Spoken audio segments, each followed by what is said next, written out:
দর্শক, iceberg YouTube চ্যানেলে আপনাদের স্বাগত জানাই। ভিডিওটা শেষ পর্যন্ত দেখবেন।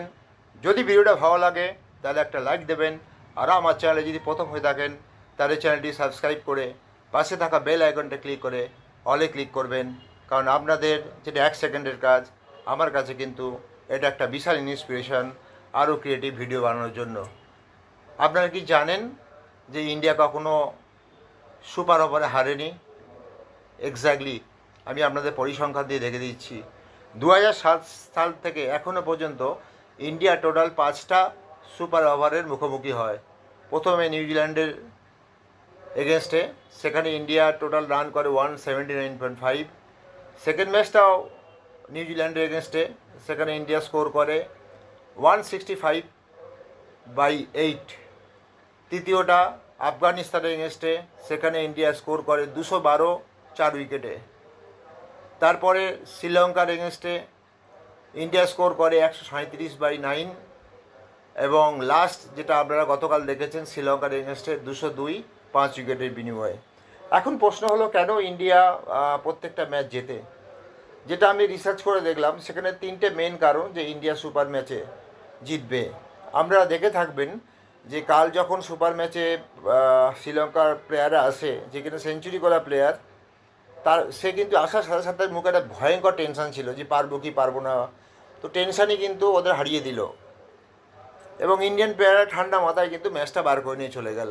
তার মেন 3টে রিজন আছে। একটা হলো ইন্ডিয়ান আইপিএলে যারা খেলে, আইপিএলে প্লেয়ারাই তো বেসিক্যালি ওয়ার্ল্ড কাপ খেলছে বা ইন্ডিয়ান টি20 ইন্টারন্যাশনাল খেলছে। তো এখানে আইপিএলের এর জন্য সুপার ওভারের জন্য আলাদা ট্রেনিং দেওয়া হয়। কারণ আইপিএল ফ্র্যাঞ্চাইজিরা চায় যে কোনো মূল্যে ম্যাচ জিতে, ওদের সুপার ওভারে যাক বা সেই পার্টিকুলার দল 100 রানে অল উইকেট হয়ে যাক, কোনো অসুবিধা নেই, বা 250 রানে অল উইকেট হয়ে যাক, জিততে হবে। এই মানসিকতা নিয়ে অ্যাকচুয়ালি আইপিএলে খেলা শুরু করে।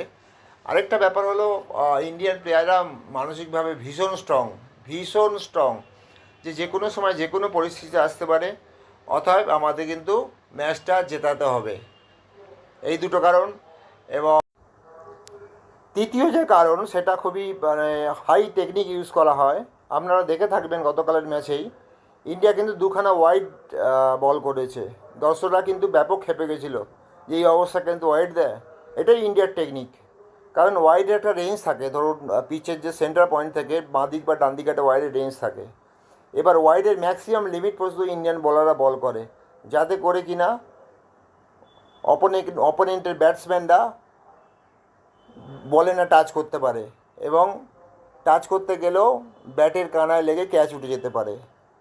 প্রত্যেকটা ম্যাচে কিন্তু এইভাবে ইন্ডিয়া জিতেছে। এবং ইন্ডিয়া যেটা করে সেটা হলো ফাস্ট বোলারকে দিয়ে বল করে সুপার ওভারে। কখনও ওরা স্পিনার বা এই মিডিয়াম পেসারকে দিয়ে করে না, একদম ফাস্ট বলারকে দিয়ে, যাতে করে ব্যাটসম্যান বলের নাগাল না পায়। তো দর্শক, আজকের জন্য এই পর্যন্ত। জয় হিন্দ, বন্দে মাতারাম।